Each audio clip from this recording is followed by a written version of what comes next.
What go adjacent angles? Adjacent angles go, for example, bh one तह यत angle अख यत ज रेज गसान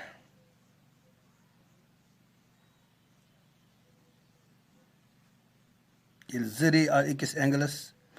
अत बना त्रे angle for example x y and z adjacent गई तम ज angles, two angles are said to be adjacent if they have a common ray. If they have a common ray. The angle वनो तम हसा पान adjacent अगर तमन common ray. तमुक मतलब गो तेल वनो यत x तो y पान adjacent तिकाज अमन एक ये common अख रे इथे पे y तो z adjacent अमन एक ये common अख रे अस हेको न वनित इत पे कि x तो z adjacent तिकाज अमन common y adjacent मीनिंग कि अमन गस आसनी अख रे common दोन एंगलन दरमियान अख common रे then the two angles are said to be adjacent angles इन पद गो ब्याख अहम angle pair linear pair of angles linear pair of angles man से नमो यत straight line शुद्ध सिज लाइन अत मज पॉइंट ओ अत पॉइंट ओस पे लाइन गसान यपर डाइवर्ज ब्या गसान यपर डाइवर्ज गो यह रे यह ब्या रे हम बनावान अम जाए त्रे एंगल्स एक्स एंगल्स थो नाव x ब्या गो y ब्या गो z गो x ब्या गो y तो ब्या गो z तो linear pair of angles linear pair one तमन एंगल्स कि अकिस लाइन पे शुद्ध लाइन पे स्ट्रेट लाइन पे अकिस कॉमन पॉइंट्स पे यम एंगल्स बनन तुंद सम गस 180 डिग्री गो अमुक मतलब गो यत हेक इत पे लिखित x लिखो तेल यत त्रे angles x plus y plus z equal to 180 degree या यम अगर अक रे तत x तो y लिखो तेल x plus y equal to 100 degree चूंकि यत त्रे एंगल गो यम त्रेन एंगलन सारे गो यम जाय पे यम जाय पे यत तो यह एंगल यह स्ट्रेट एंगल यमुक सम 180 डिग्री गो यह वन गो x plus y plus z equal to 180 degree गो लीनियर पेयर ऑफ एंगल्स ब्याक मज important angle vertically opposite angles वो पे इंटरसेक्टिंग लाइन ये ज लाइन पान इंटरसेक्ट गसान यम लाइन गई पान इंटरसेक्ट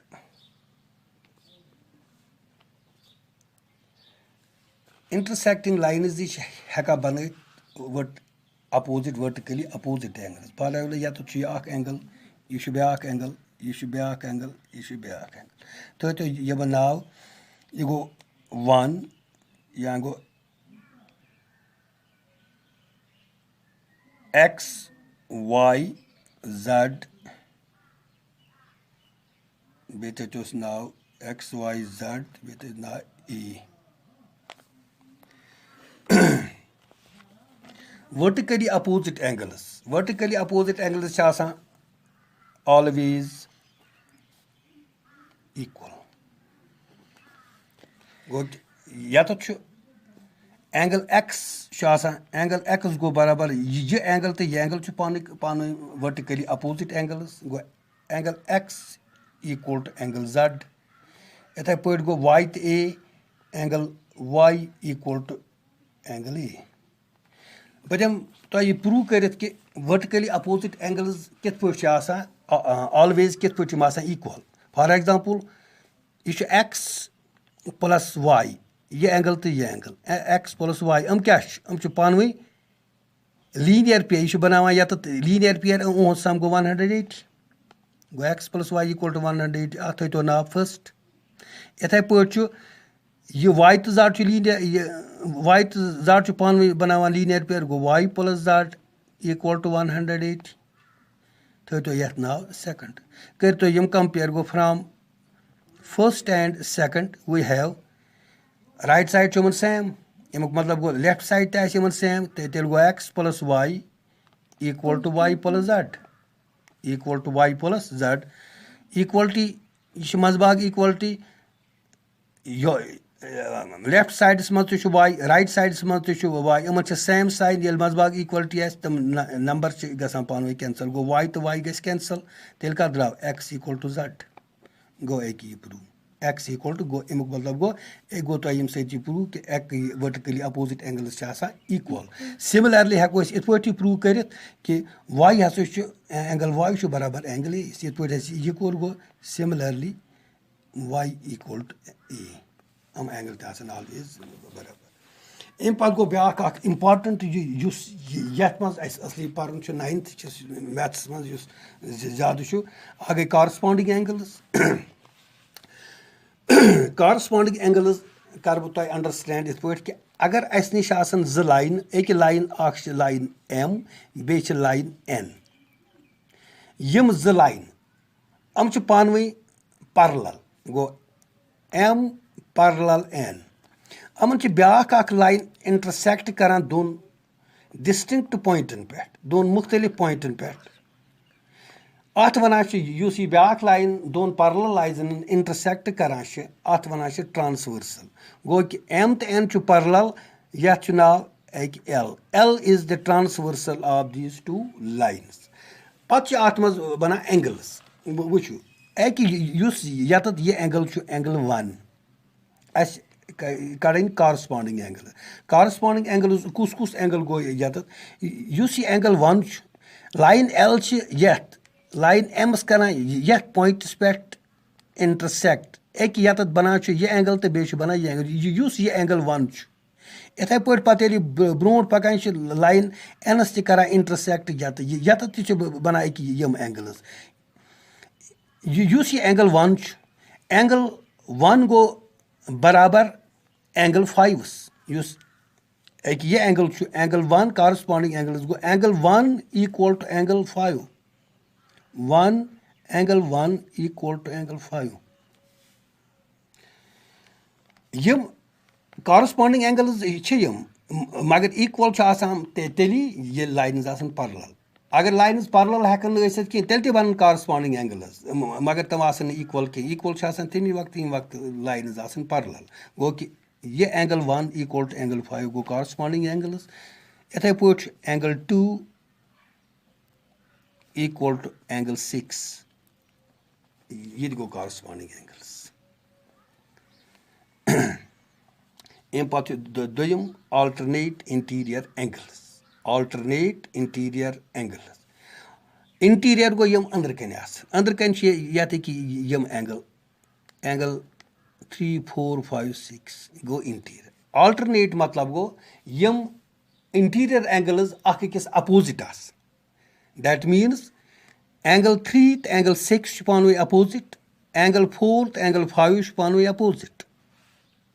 गो कि एंगल 3 तो एंगल 6 गो अल्टरनेट एंगल्स एंगल 4 तो एंगल 5 अल्टरनेट एंगल्स वुचन इक्वल तमी वक्त alternate angles when lines are parallel तेल लेखो क्योंकि यम lines already parallel M is parallel to N तेल गो angle 3 equal to angle 6 and angle 4 equal to angle 5 यम गई अल्टर गो यम अपोजिट इंटीरियर गो अंदर कन गो यम 4 एंगल अंदरूनी एंगल 4 यम पान वन अल्टरनेट एंगल्स और अल्टरनेट एंगल्स पैरेलल लाइनन मज ऑलवेज इक्वल त्रेम गो यथ मज अल्टरनेट एक्सटीरियर एंगल्स पोर अल्टरनेट इंटीरियर गई कि यम अंदर कन गो मे वो तुम एंगल 3 तो एंगल 6 अल्टरनेट एंगल्स 3 डायरेक्शन योकुन यह अंदर कन गो योकुन 6 नेबर गो डायरेक्शन गो यमन दोन एक अपोजिट डायरेक्शन गो यम अल्टरनेट यम गई अल्टरनेट एंगल्स क्रॉस मज वुच त्रेम अल्टरनेट एक्सटीरियर गो बाहर यम अंदर कन कि एक्सटीरियर यम नेबर एंगल गई यम 2 यम त्रोक तुम यम इंटीरियर वो 1 2 7 8 गई एक्सटीरियर एंगल्स वो वन अल्टरनेट एक use one one direction योकन upwards अत आल्टरनेट आल्टरनेट वो मे अपोजिट डायरेक्शन एक एट डायरेक्शन गई कि गो दोन अपोजिट डायरेक्शन इथे पे एंगल 2 अमिच डायरेक्शन तो एंगल 7 डायरेक्शन गई गो अमुक मतलब गो एंगल 1 तो एंगल 8 आल्टरनेट एक्सटीरियर एंगल इथे पे एंगल 2 तो एंगल 7 आल्टरनेट एक्सटीरियर एंगल मगर चूंकि लाइन्स पैरेलल इसलिए आसन alternate exterior angles always equal तेल हेको यत लिखित angle 1 equal to angle 8 and angle 2 equal to angle 7 यम गए आल्टरनेट एक्सटीरियर एंगल्स लास्ट यथ मज पढ़न को इंटीरियर एंगल्स को इंटीरियर एंगल्स क्या गए गोडनेथ अत मज वर्ड इंटीरियर गई अंदर गई कि यम एंगलन सैनस वाबस्तगी एंगल 3 4 5 6 पे वन को कत वन को मतलब गई तम एंगल्स यम ट्रांसवर्सलस यम एक side same sides on the transversal गो सेम साइड्स ऑफ द ट्रांस यमन चोरन एंगलन सैनस वाबस्तगी तेल एंगल 3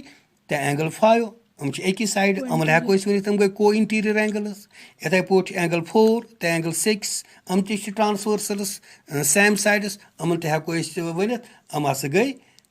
को इंटीरियर एंगल्स मगर को इंटीरियर एंगलन